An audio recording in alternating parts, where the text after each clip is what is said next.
welcome to From the Concession Stand, a look at the best offerings coming straight from streaming. I'm your host, Brian Coddington, joined by my lovely co-host, Lane. Hey, Lane. Hey, what's up? How's it going? It's going. It's going. You know, I'm rocking the Batman stuff today. I mean, that's like an all the everyday thing. But yeah, I got the cuff, I got the shirt. I actually had my mail guy. He stopped by because we were out on our porch the other day, and he looked at my shirt. He's like, "Dude, that's an awesome shirt. I have that same style with Star Wars and everything." So, Oh, that's something new awesome. about your mail person. Yeah? That's awesome. I always try to make sure I know the male person's name. My original one retired. And then Yeah. when the new guy came, I was like, hey, I wanted to Hey, make we're sure gonna be like we were friends, mail right. person. I don't know. Like you need to be friends with the male You person. They do. like have a lot of say over your place and They'll be like, whether you get your mail. I see you've got some ED medication today. Oh Congratulations. my Here you God. go." My real BFF is the garbage guy though, because he takes everything My garbage so guy hates me. nice. My garbage Oh guy hates me. no, I'm so like I think it's because I apologize most of the time because I'm like I'm sorry, that's so heavy or that there's so much stuff. I'm so sorry. No, I think my garbage people actually hate my guts. I think because Why? because keep in mind, like I have 4 kids, and Oh, basically every garbage time we never have just like 2 bags. Like I oh, always see see, people on my yeah, I street. don't. I always see people on my street. They got 2 bags here or one Yeah, bag here. that's I'm me. like, there's no way in hell I am ever gonna have 2 bags. It's never gonna happen. You have So four quite literally, there's kids. always 10 bags. Okay, there's always 10 bags. They're always half open and half closed because, unfortunately, like we'll ask the kids to close them and they won't. On top of that, we have like animals that go through our bags. So when I put them out at night, I know that an animal is literally sitting outside of my house going, "Hey, he's putting it out now. Let's get it." And so, sure enough, every morning when the garbage guy comes, it's already torn to shit. Okay. On top of that, when we first moved in, so we came like when this is the first house that Lauren and I have jointly like lived in together. Like she had her previous house at another place, but when we moved in, we were like, oh, okay, we're in the city now. Let's go get a garbage bin. So we got the heavy ones, and in the city of Pittsburgh, unfortunately, you have to pay attention to what kind of garbage bin you get. Hmm. So we put out these heavy garbage bins, and sure enough, the same garbage guys were like, "Hey, these aren't regulation. We can't take them." So Oh we already my started God. off on a bad foot with the Oh, garbage man. Okay, so and this is a perpetual thing. He just literally looks at me, and they're just like, "Oh, okay, yeah. I'm Big sorry." shout to Waste Management. They supplied us with the cans, but they also own them, which is totally fine with me. That's fair. It's a huge can. And then big shout out to Chris, my garbage guy, who takes everything and Yeah, sometimes has blue hair, sometimes has green hair, which makes me trust him more. I would He's trust like that. I he's would like our trust that. age. He's like Yeah. our age. No, the Good garbage men. I people. think they literally just look at me just like, "Yeah, you're the one with all the shit. Literally all the shit." It's not your fault. You have so many I kids. can't help it. I can't help it.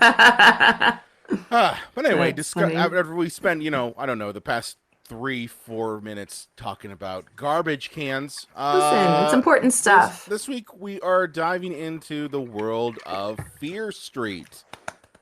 Okay, on Netflix. This is a little bit of a late Yay! review because we know it's been out for a little bit. But Fear Street on Netflix. That's Yay! cool. I'm so excited. Um, you're excited because I have so many things to say. I'm so I happy. have so many things to say too, but I have a feeling this is going to be a good episode because just right off the bat, I hated it. Hmm. Lauren, Lane, I think you liked it. I loved it. I loved, Okay, no, of I course you loved did. it. No, Of I course you did. absolutely effing loved it. I think I've seen, I think I saw all three of them twice. Hmm. Oh, 100%. And well, we can talk about that. I mean, yeah, we can definitely talk about that. yeah. So Fear Street's an interesting kind of series because one, it for I was aware of this because I was a fan of the Goosebump books back in the day, which I think just about Hmm. every person was. Hmm. And this was kind of like the books that you graduated to once you were like, I don't know, 13. When you got to 13, you got into Fear Street.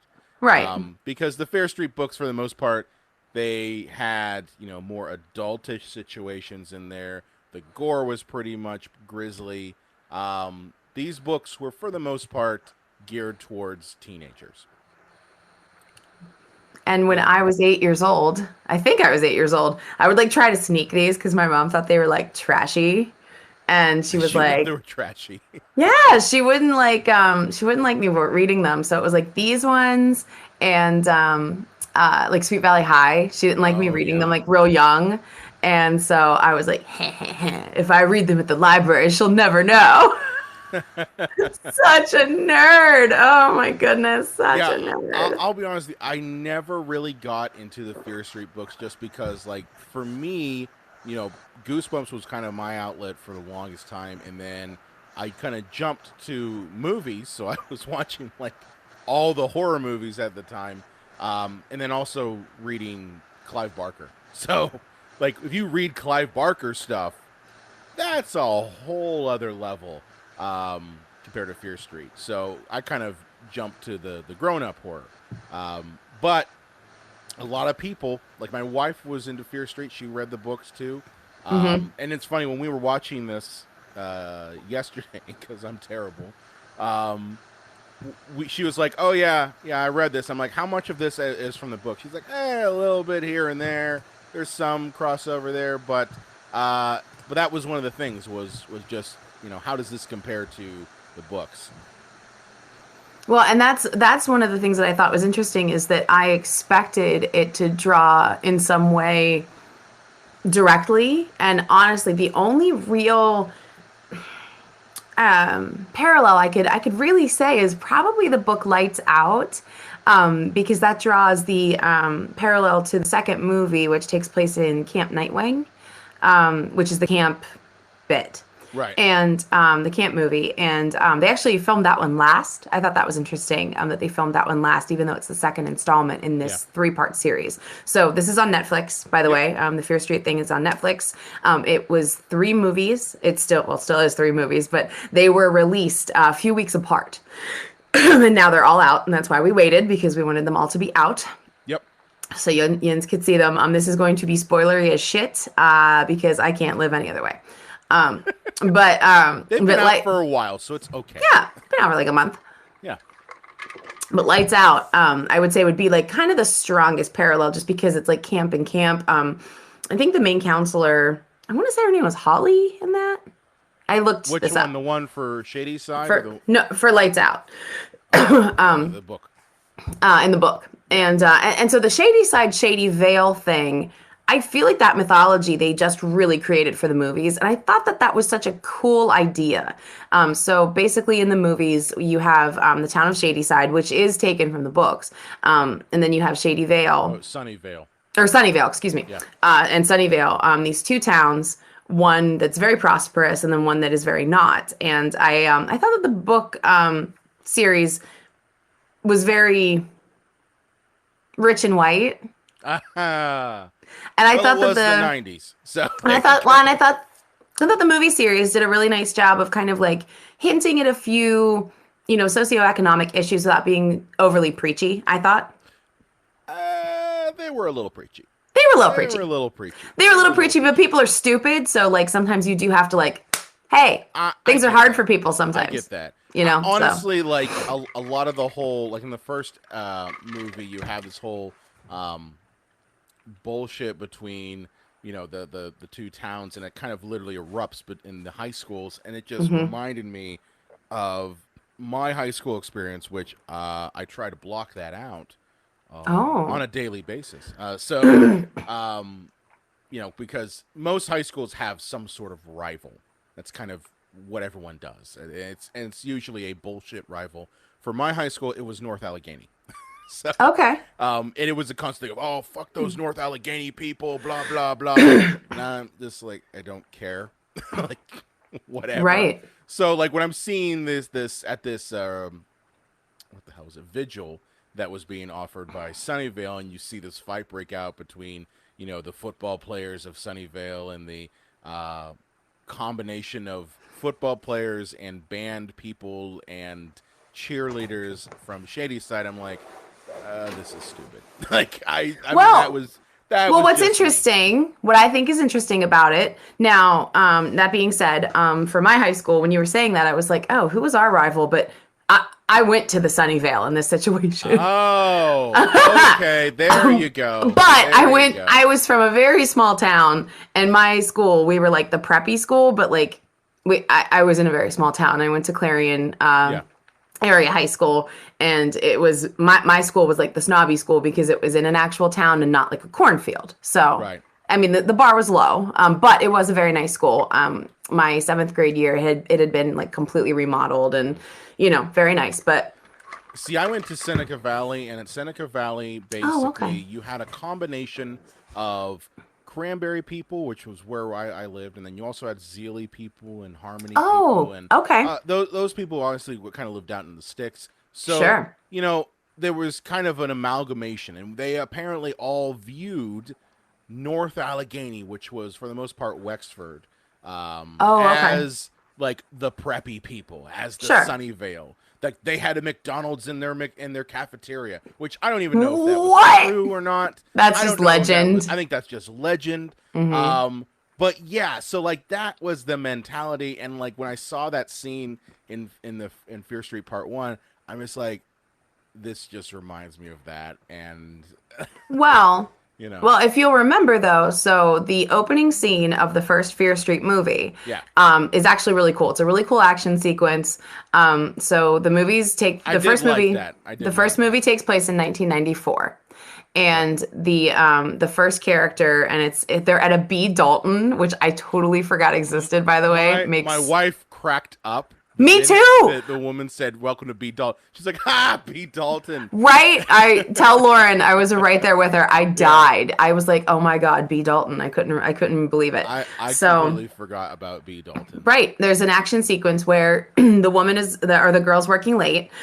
We get a little bit of this socioeconomic rift where she's working because she's trying to make up some money for the family, Yep. because the parents are not providing as much as they can. And it was a little preachy, but not sanctimonious. It like towed that line, I thought. It wasn't like turn to the camera and say rich people are bad. It wasn't anything like that. But But it the just older felt the preachy. older I get, the more I want capitalism to burn. Oh, So I think that's most I'm like people. with it. I'm with it. But anyway, so this girl's killed by a classmate, a shady side classmate. So Yeah. this is like the scandal. And what is happening when this fight breaks out is that there's a forced vigil that both schools had to attend Yep. because these two shady side kids died. And the Sunnyvale students are saying these disparaging things that like these shady side kids deserve to die. So I think that the reason that the riot breaks out is kind of more understandable because they're saying like, oh, these kids are pieces of shit and they deserve to die. I can see why people would be mad about that. Yeah, but I don't know. For me, it just kind of felt like that was going to happen whether you had that or not. Like honestly, there was a history of this sort of Well, shit yeah, happening where I don't stuff think it breaks took out. much, But it just like I literally got flashbacks of I don't know, football Brian. players at Seneca Valley going on and on and on about North Allegheny. I'm just like, no one I don't gives know, a Brian. I shit. think I think you're bringing some of your hugh school baggage to Probably am. this viewing Probably am. Probably experience. am. I Probably don't am. Although know. to be fair, in '94 I was like 9 years old, Oh my so God, I was in fourth grade. I so was in fourth grade none in of this stuff '94. real. I was So like, I don't really this feel happened this stuff. later for us. High Yeah, school was yeah, later for us. yeah. Thankfully, I sometimes I feel old as Thankfully. shit, and this is making me feel young. It makes me feel good. So, Oh, yeah.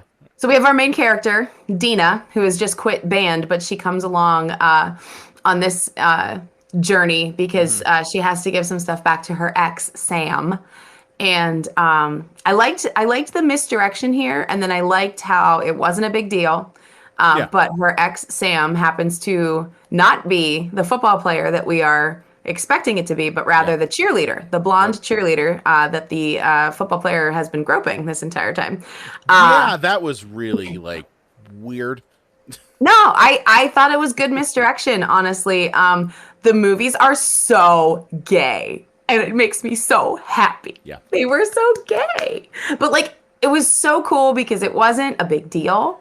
It wasn't like it was a big deal for the parents because obviously right. at the end of the first film, Sam's mother's watching Oh, Sam like Sam's mom hates visually Dina. make out with Dina, Yeah, and you hates can it. just see her face is just like, oh yeah, she Her head's gonna very much explode. is Sam's mom is the yeah, worst. gonna go explode. Yeah, Yeah, it's a big deal to her, but no, what happens is in the course of the story, they don't make it a big deal. It's not a no, big plot no, point as far as the storytelling goes, because you can tell sometimes when stories use that for shock value yes, or use that to be a huge like character arc or a big element. And honestly, a lot of what I think was also or what could have been the problem is just that like Dina's from the wrong side of the tracks. You know what I yes, mean? Like yeah, obviously a lot of it was part of the problem, but and when I say like they were so gay, like I mean that in the best way possible because right, I think that it was so positive that this story had a romantic twist in the middle. hmm It had like this really nice relationship at the core of it that was two girls yeah. and it wasn't a big deal. Well, that's honestly been something I've been seeing in a lot of TVs and movies nowadays. Is that it's no longer a shock value thing. It's more or less, Right. does this make sense for the story? And in this Right. regard, and I mean, I mentioned that I did not really like Fear Street. In this regard, this was good. Like I thought it Yeah. was good. I thought it was handled really well. Oh yeah. I wasn't for me. I was not like thrown in my face and anything like that. It was just like, yeah, these two women have a relationship. Yeah. No big Well, deal. and two, at the same time where I think the socioeconomic stuff was preachy and in your face, this wasn't. And No, no. it wasn't self-congratulatory either. Like, look how progressive we are.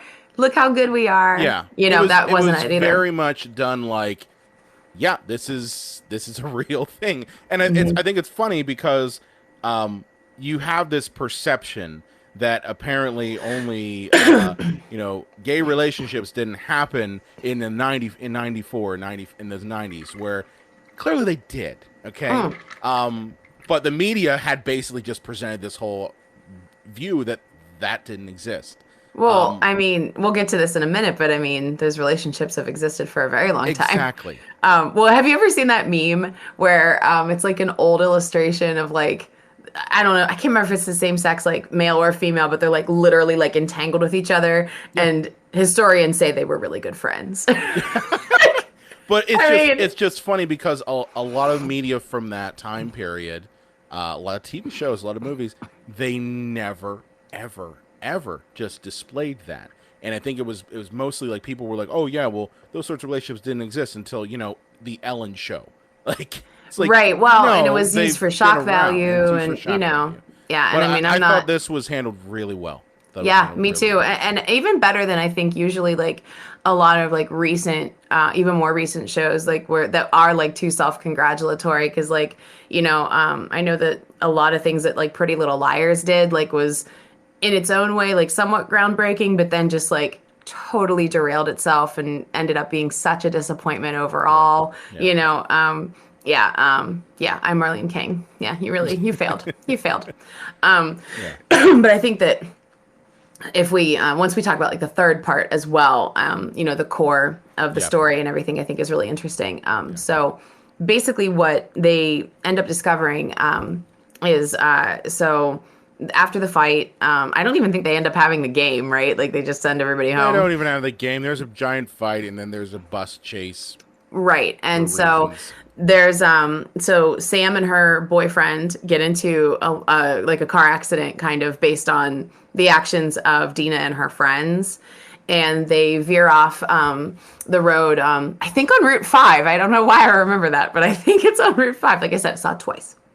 And and so Sam has like a bloody nose and she is like leaning on the ground and she bleeds on the ground Yeah. and she has like this weird vision and all this crazy stuff starts happening to these people that are part of it. So there's Dina and Sam, and then she has a friend, Kate. Kate. I thought it was Kate, and then the other guy that was friends with them, the two of them, Kate and him, dealt drugs. Was he? Was it Simon? I think it was Simon. See, you guys get to see me do the research Yeah, in see real that? time. Isn't that fun? Ah, dang it. I have part 2 up. Damn. Let me see real quick. Yeah, I'm and gonna then make there was sure I the have it brother, right. her Dina's brother Josh. Yep, Josh was her little brother, Dina's little brother, and I liked his character a lot. I liked him. I liked him. Yep, Kate, and then I'm looking. Hold on a It second. was Simon. Pretty sure it was Simon. Simon. Yeah. All right. Yep. Okay. I just wanted to be sure. Um, and then I just wanted to be sure. But the so the number of them, like, they kind of go in their separate ways. You know, Kate has to babysit. You know, Dina's still all pissed off about Sam. But throughout the course of the evening, you know, they have the beginning of what's a very long night. Yeah. And Ultimately, what ends up happening is these killers from the past. That because apparently Shadyside is known as like the murder capital of the world. All these killers start happening. All these sorts of, and they're not like accidents or anything like that. They're actually like masked serial killers, like straight out of movies, or they're psychopaths or something like that. And they all start converging on this group. And at first we're led to believe like they're going to kill everybody. But ultimately we find out that in that accident, Sam had bled onto the corpse of Sarah Fear, who was known as like the town witch, and she was The hung witch. for the witch. And And- that's the whole curse. The whole curse of the town is because of her. And Sarah Fear, Fier. See? And do you guys know? Play on words there. I should not admit this, but it took me forever to figure out Fier, Fear Street. Oh, you're terrible. I got it immediately. Well, it took me forever to figure out that WandaVision was just Wanda and Vision put together. So No. I'm serious. I like made fun of myself in my group chat with my friends. I was like, 2 film degrees, guys, and it took me this long to figure it out. Yeah. Yay. Yeah. Yay. Yeah. That's something you don't say on the podcast. Whatever. Whatever. I feel safe with you all. I missed you all. Yeah. So yeah, But yeah, they're coming after Sam basically. That's they want her blood. And the Yeah. people who get terrorized are people who aren't Sam, are people who have that blood on her. Like Dina has blood on her shoe. Simon has blood on his shirt. You know, and so Kate it's got it on her too. Yeah. And so like these killers, which I gotta say, this is one of my biggest criticisms already with this particular entry into it, is that they set up these rules and the rules aren't always followed. Okay? So Okay. the rules of this It's a little are- confusing, I think, in the beginning to understand like the yeah. rules. You know what I mean? So the rules are that the killers will ignore anyone who doesn't have that blood or has that blood on them. Okay? So that makes sense. Okay, I totally get it.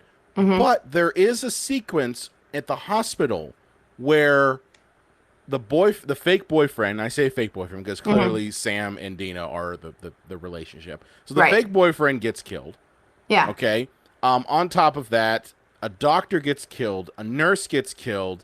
These people, they don't have any blood on them. So they're already not following the rules. A doctor wouldn't necessarily have the blood from Sam on him because clearly they're going to clean up afterwards, right? They're not going to Yeah. have that. It doesn't make Unless they sense drew then. blood, unless they took like samples of her blood and maybe had it on them. But that's really I mean, you shouldn't have to unlikely. explain it that much. Yeah, but I'm just I mean, saying, like, yeah. for what we're given, I mean, you could like go that far into it, but for what we're given in terms of the rules, that's clearly a violation of the movie rules that have been set up. So like that's part of the reason why I don't like it, is you set up these rules and then you Yeah. purposely break them. That's true. And That's like, true. They literally have a dialogue scene between the whole group, and they're like, "Yeah, it didn't even come after me. It ran right past." It's like, but what about the doctor? What about the nurse? Right. What about the That's boyfriend? true. That's a good point. And That's a good point. that's a thing. I'm like, this is sloppy writing. That's Maybe, and you know, and you never know like what has happened though, because there could have been a reason, and then in the editing room, it just for time. You know, you never know. And I get that, but if I'm writing a story and I'm putting in something that's very much a hard and fast rule, Right. No, which I a agree. I lot of this agree. is that it's not a you have a gun and then you suddenly don't see it the next thing. No, I agree. This is a pretty solid rule of the movie and takes up a good Mm-hmm. chunk of the plot.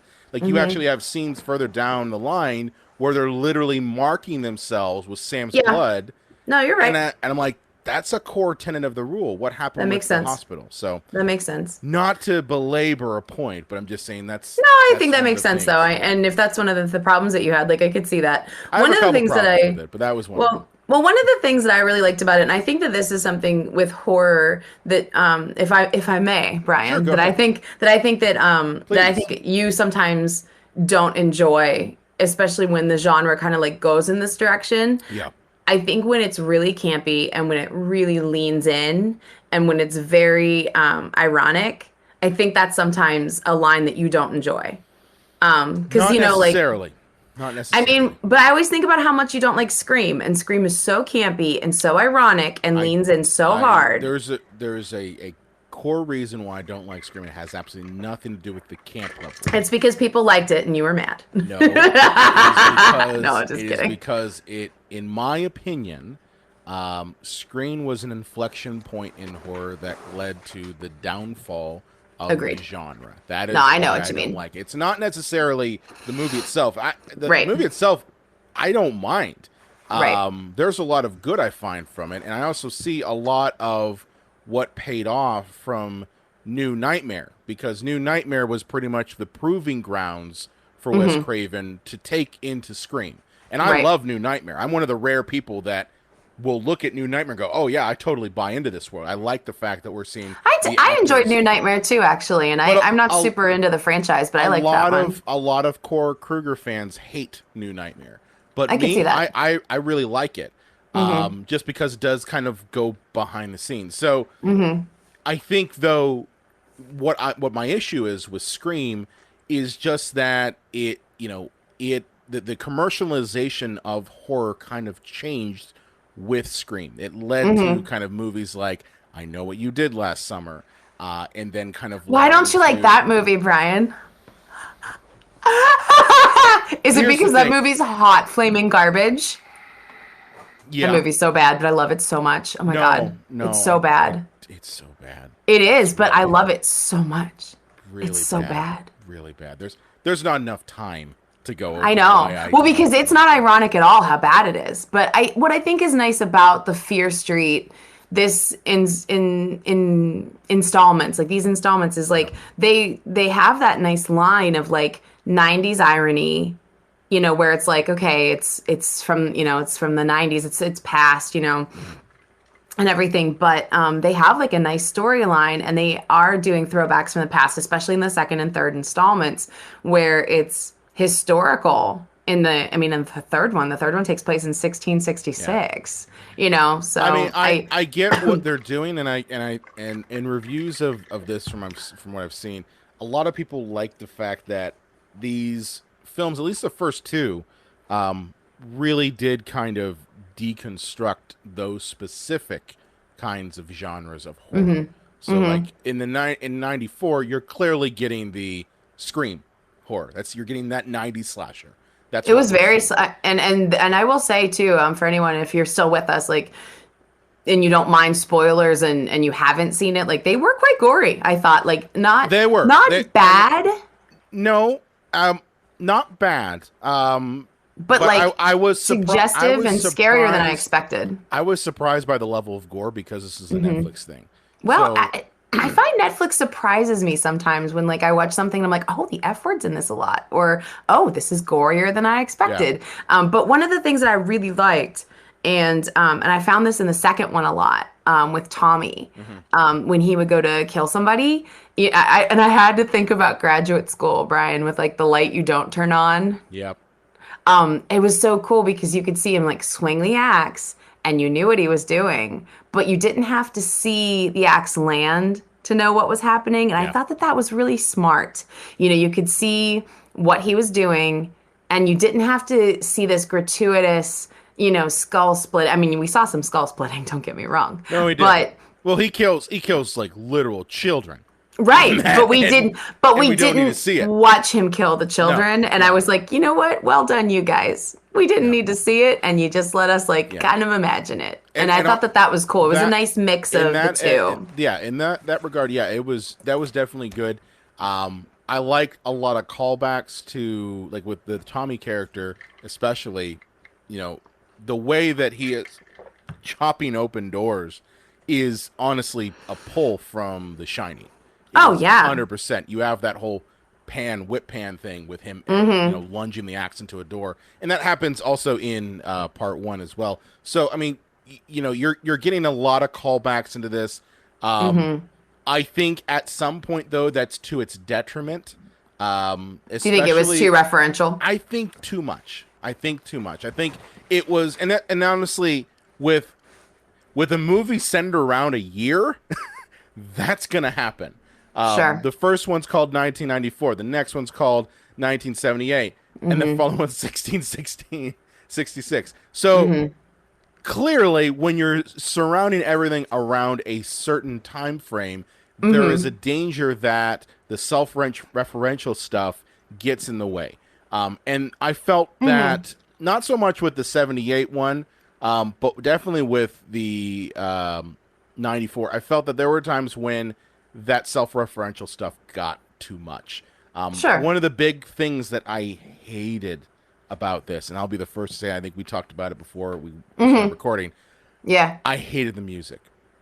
Yeah, Hated and the music. well, I liked the choices, but then when we talked about it earlier, like I thought most of them were pretty good, but then you did mention there were a couple that were anachronistic. So I've You're seen this right. from a couple people online that I'm friends with and who also watch this, and they were like, what would be nice is if maybe the music choices actually match the year and time frame. Mm-hmm. So, for instance, in '94, and there's my cat. So if you're on the video, you can see Selena popping up. Hi, Selena. Um, Hi, baby. so, uh, with '94, there were a few songs that, and they pulled a lot of songs that like I'm a fan of. So if Mm-hmm. you're pulling songs that I'm a fan of, a lot of alternative music, a Yeah. lot of metal, I'm gonna want to know is are you actually pulling from the right year? Does it make sense? Yeah. So there were a couple in there. A majority of them were '94. I actually I had my phone up. I'm like, all right, this song was it okay? '94, '92. All right, makes sense. Yeah, and I looked up Um, some of them too, and they were fine. But you know what? I didn't even think about that garbage song, Brian. You're Yeah, right. the song from Garbage was from '95. They had a song from I think it was from Prodigy, and that was '96. So these are Mm-hmm. things like my wife Oh, was like, "Well, it's not." Prodigy. Wow. Yeah, my It's wife a was like, "Well, it's not throwback. that big of a deal," and I'm like, "Yeah, it is a big deal.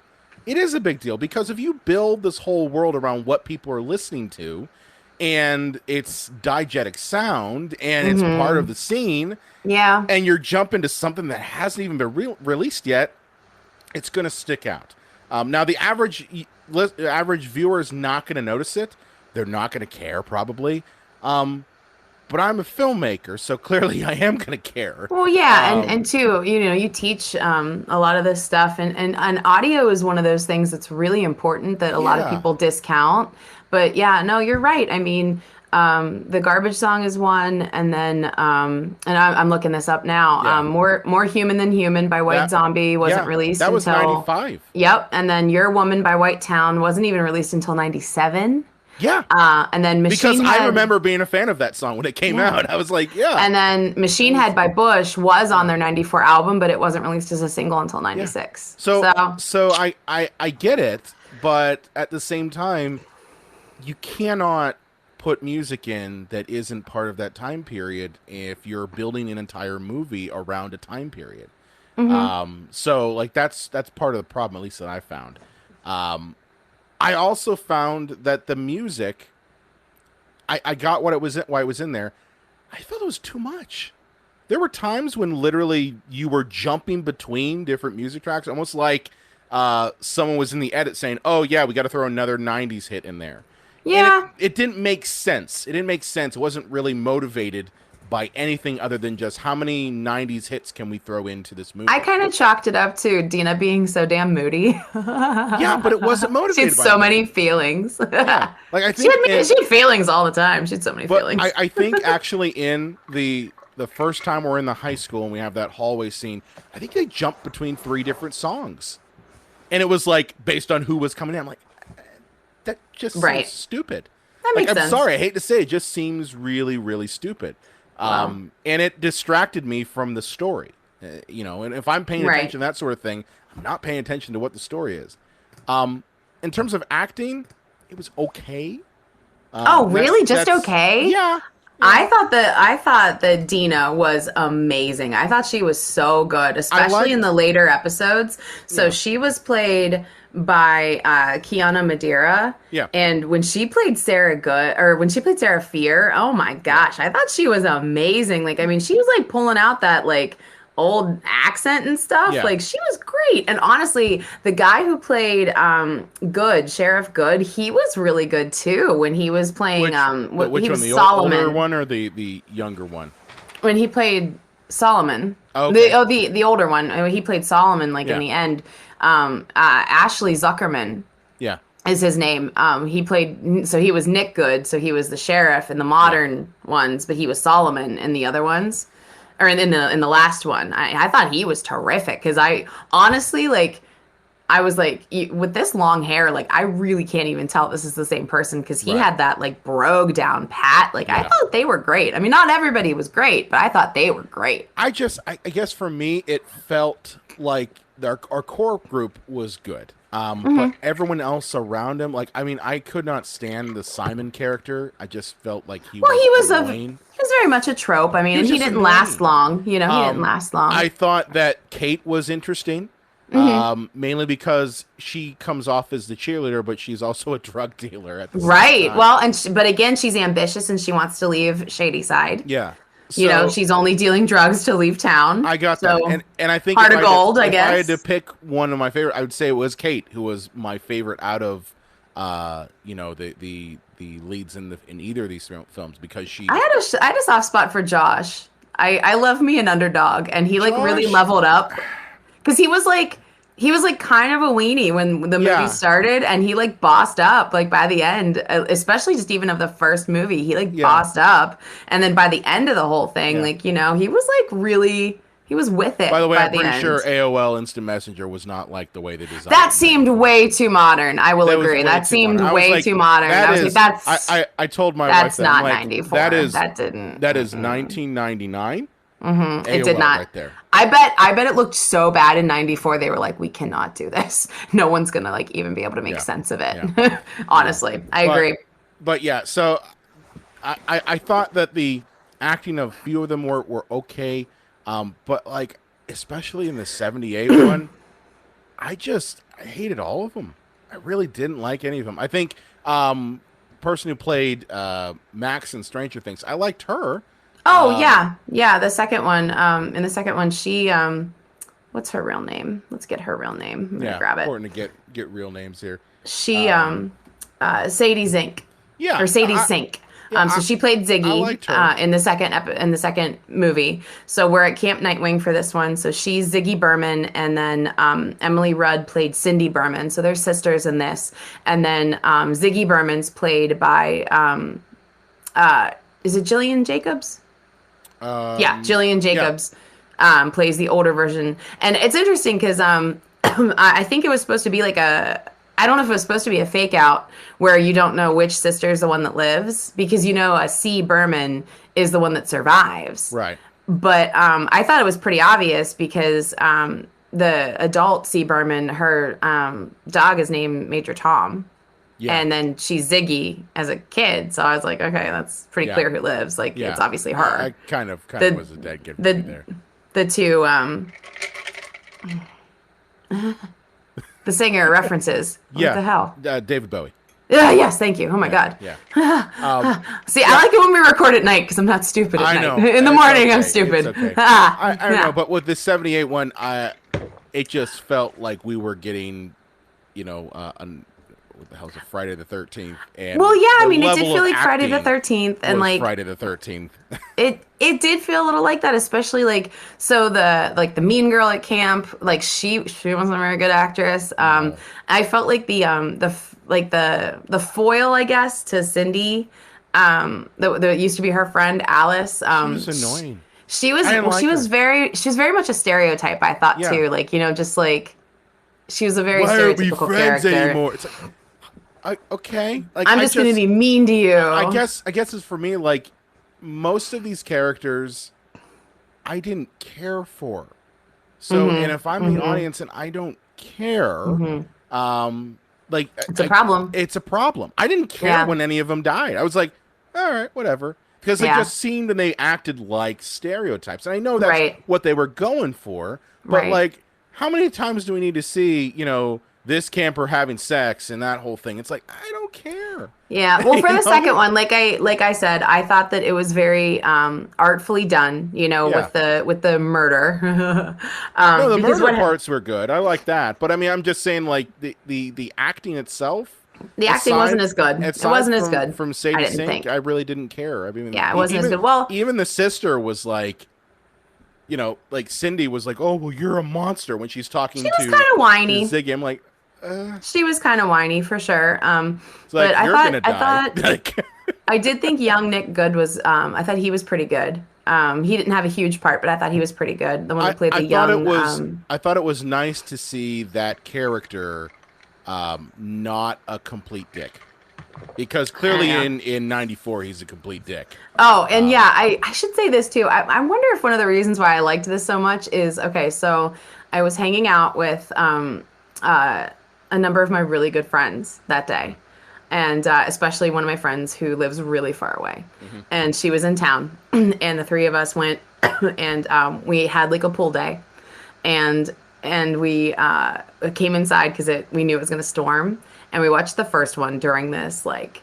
lightning thunderstorm, Oh, like to yeah. end. I mean, it was perfect, and we're like eating candy. I mean, it felt like a sleepover. You know what I mean? Like the conditions were like perfect. And my friends were saying like, okay, the sheriff's name is Good. He's clearly evil. And I was like, I don't know, guys. He Well, seems like an okay guy. Like we I was follow- so wrong. If we follow horror movie rules, he's the sheriff and his last name Right? is Good, so of And course he's going to be the asshole. I Of was course so he's gonna I be was evil. so naive. I was Yeah. like, I don't know, maybe he's okay. I mean, And I don't even this- really like this cops. whole- Let's be this real.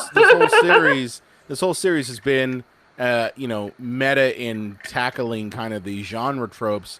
Of Mm-hmm. course, he's gonna be the real evil behind it. I kind of already knew that going in. I'm like, yeah, it's gonna happen. But But yeah, so the second one I thought but it was that classic like camp kind of thing. And I was telling my friends too about Final Girls, which takes place in camp. And that's a terrific movie. I think if you're okay with like a deeply ironic, very meta premise, yeah, it's a very interesting. Yeah. I gotta check that one out. Oh, you have to. It's super good. Super good. I checked out Happy Death Day. I didn't completely hate it, by the way. Oh my God, did you watch it? Yeah, I did. Oh, we can't do it on air because we have to talk about this, but we're talking about that later. Oh my God. Yeah. That's like a comfort movie for me because I'm a very messed up hate human it. being. I did not hate it. I was okay. Yeah, it's one of my comfort movies because there's something broken inside of me. But yeah, and then the third installment of Fear Street takes place in 1666 because basically in the background of all these movies, we've had the witch, and the witch is supposed to be causing all these deaths. And what happens is every year, someone becomes possessed by the witch, kills others, Yep. and it just kind of slides Shady Side deeper and deeper into this mire to, deep in the poverty. No one gets out. Everybody just keeps, suffering under this, these circumstances. And then Sunnyvale just keeps getting better and better and better. And so they blame the witch. And what happened was they say that Sarah Fear, not donated, but like sacrificed her hand to the devil in this like deal. Right. And so they, one of the things that happened at the camps in the camp story is they found her missing hand. Yep. And they knew where it was, So C. Berman, Ziggy, she knew where it was. It was under the specific tree at Camp Nightwing, which is now the Shady Side Mall, which is Yeah. so 90s and amazing. That's I amazing. thought all the mall stuff was amazing. Yeah. I loved it. And Especially when all the and malls now are dying. So I know, like literally interesting. dying, like Yeah. and just amazing commentary, I thought. But they find the hand, and so Dina goes to get the hand because they're in the first installment we lose some of our friends, especially Brian's beloved Kate. Her death was amazing, just Yeah, the crazy. bread slicer, I was like, man. I was like, they're not gonna. I was like, they're not gonna. I was like, good job, movie. You killed your Right? main characters. I'm like, I was like, I was like, no. I was like, it was so good. It was so good. But like gore, like I was surprised. But like again, a nice line of like just good gore. yeah, But anyway, so but Sam's like, they thought that they solved it, but then Sam's like possessed, and she's just like, I don't know. She's like Linda Blairing all over the place. It's like pretty bad. And Dina's like, I'm gonna save you, even though you like stabbed me in the abdomen, and that never was followed up on. well, I gotta say, Dina has like a wound. well, that's the thing too, and this kind of goes back to the rules. Okay, Mm-hmm. how many people in this movie got stabbed in vital organs, yet were limping around, like just Listen, walking around? They No make big them deal. different in Shady Side, Brian. They No, just they put some don't. duct tape on They it and have don't. a smoke and call it They- a day. They don't do that. That's not how it works. She got stabbed in the abdomen, It's and totally- we're jumping forward. What? Maybe by the time we get to, the end of 1666. What? 4 hours? 5 hours? It's totally how it works. So It's totally- she would she have been just- dead from She has bleeding out. hallucinated about it for like 7 hours. It's Yeah. fine. Yeah. So again, horror movie Anyway. rules, not following them.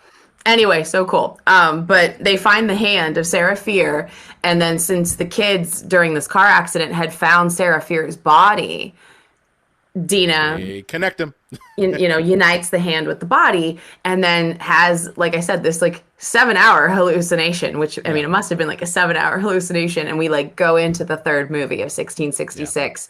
We get the story of Sarah Fear, the actual story of Sarah Fear, who is not a witch at all, who is also super gay. Yay! Yeah.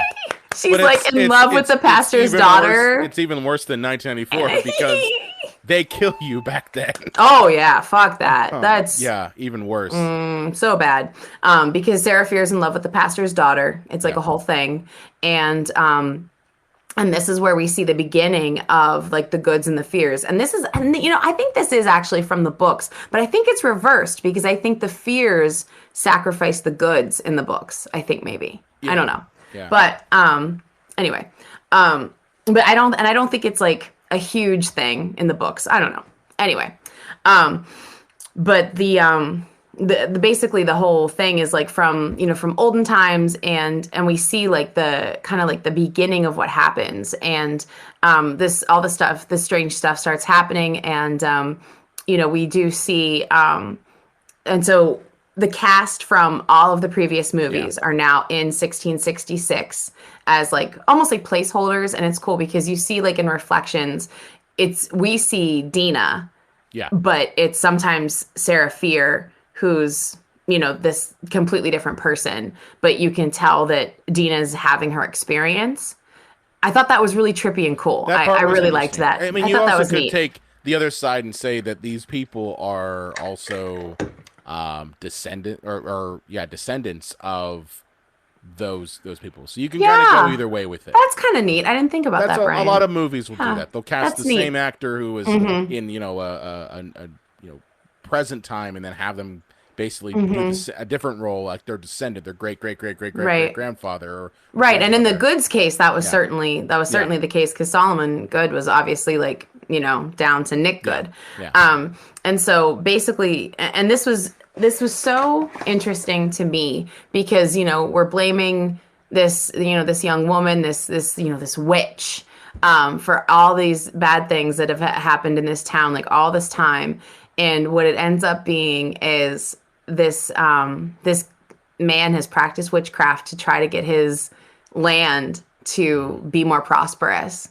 And the way that everything happens, he's the survivor and he's the one that tells the story. Yeah. And so he blames her for everything, and they have a struggle, and in the struggle, that's how she loses her hand. Yeah. She didn't do anything. She wasn't a witch. She didn't do any witchcraft. The only thing she was guilty of was being in love with the pastor's daughter. Yep. And all the strange stuff started happening. The with the pastor, that's who the first sacrifice was that Solomon Good ended up putting on the wall, and he killed like all 12 of the children in the settlement. Yeah. That scene was so fucked up. Oh Yeah. my god. It was scary. That was scary. There were some scenes that were scary. I watched the second two back to back because they both were out, and I watched them during the day, and I was kind of glad. Yeah. Yeah. But Now, they were. I thought that the third one was really interesting. it did a good job wrapping everything up. I think it kind of did But what a it third was- one should do, but But it was cool because I thought that they did a nice job of filming it and making it seem, from the past and everything, and then it had such a satisfying conclusion. I thought of shutting down the good line, the usage of neon like blacklight paint and mixing Yeah. it with Sam's blood. I thought was really cool, and just finding out the truth. I thought was really neat because. Especially at the very end of Sarah Fierce's story, where she says, I am a witch because she did it to save her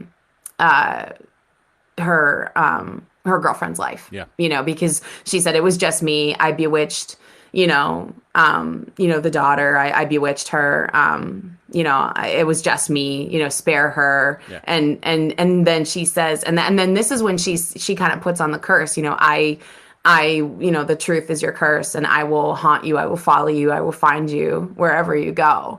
Yeah. And I thought that I'm getting like kind of like chills, like actually, like as I like recount it, because it was really powerful, I thought. And like I said, I really thought that the actress that played Dina was really good.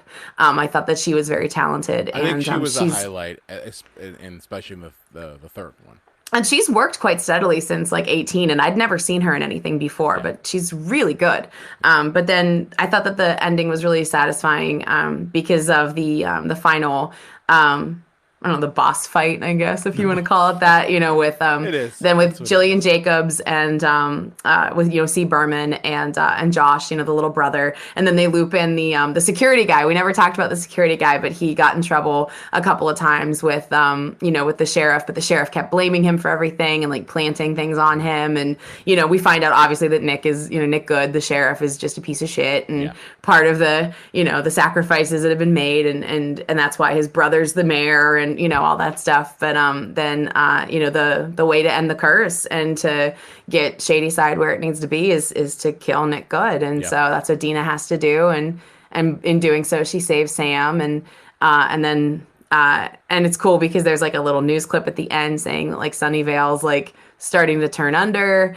And I loved at the very, very end how, Josh, her little brother, like breaks his arm and she makes him pancakes, and they're terrible. But but he's like, I'm not eating those. She's like, I made those with like ingredients and shit. And I thought that was so 90s because, like that was when convenience foods were really a thing, like, like bagel bites and stuff. You know what I mean? Yeah, like, I just thought that was such a funny line. I made those with like ingredients and shit. I don't know why. That just cracked me up. But then too, because one of the problems I think, in their family was I think that the mom had left and the dad was having a really hard time with employment. Mm-hmm. But I don't know if you noticed at the very end, and it's really quick. I paused it actually to see it again. But at the end, when they go to school, at the very end of the movie, there's a Post-it that says, I have a job interview today. Be home for dinner. Don't order anything or don't cook or something like that. Like that he's going to take care of dinner. Right. Again, the tide's turning, Shadyside's turning around, like the parents are like kind of stepping up for their kids more. Like I thought that was like a really nice detail. But again, like you don't have to beat people over the head with it.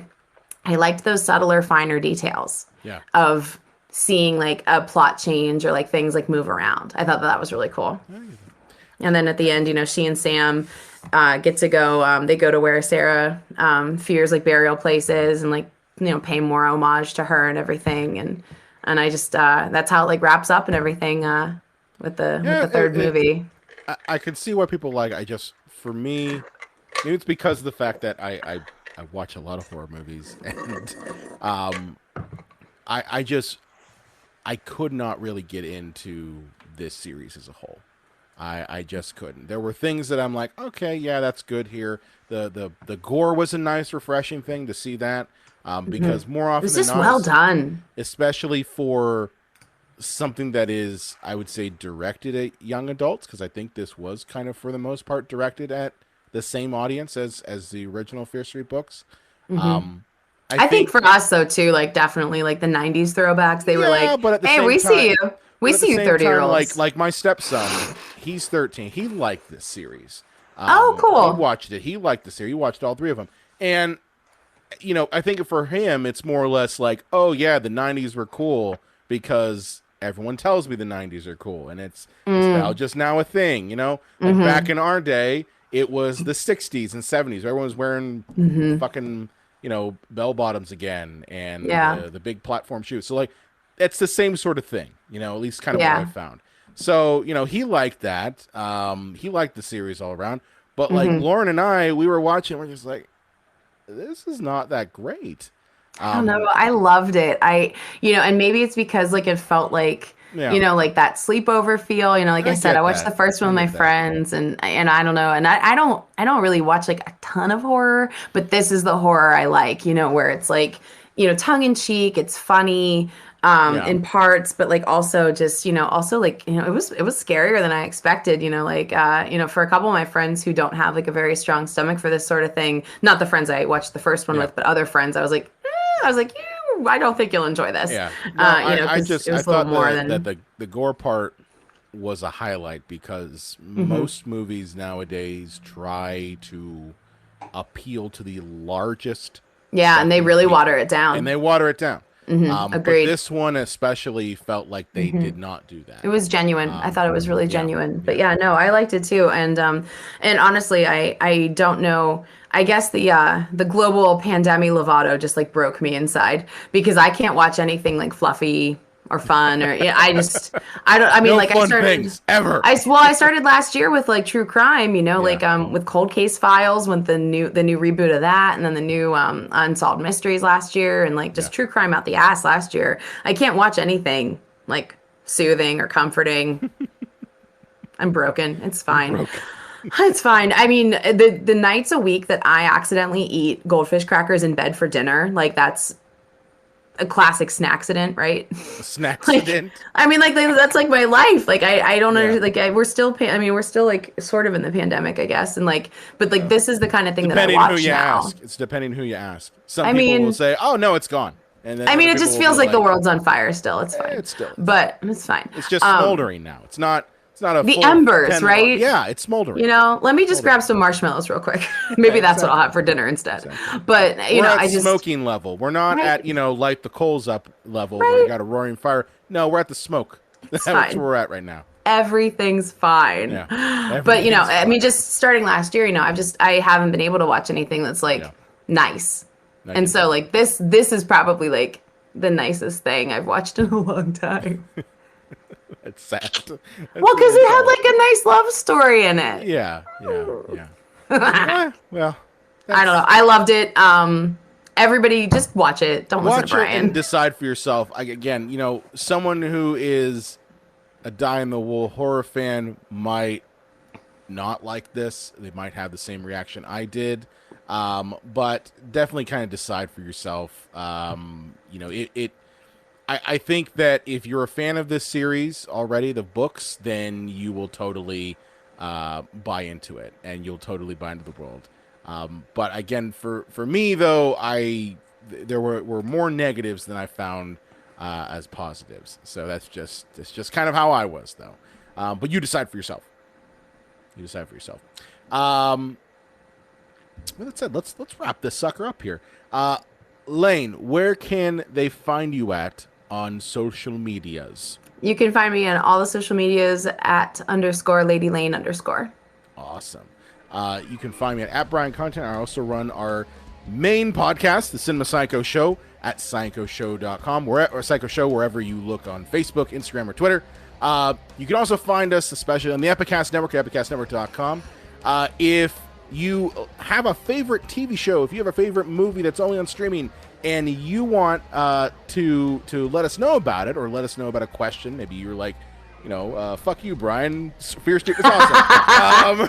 Wait, could I have just said that? No, just kidding. No, yeah. I would never say fuck you, Brian. Yeah. You can contact us at cinemapsychoshow.com. Also, be sure to check out our main podcast, the Cinema Psycho Show, on all the podcast platforms. Be sure to subscribe and follow us, especially on YouTube if you like From the Concession Stand. And we will see you next time.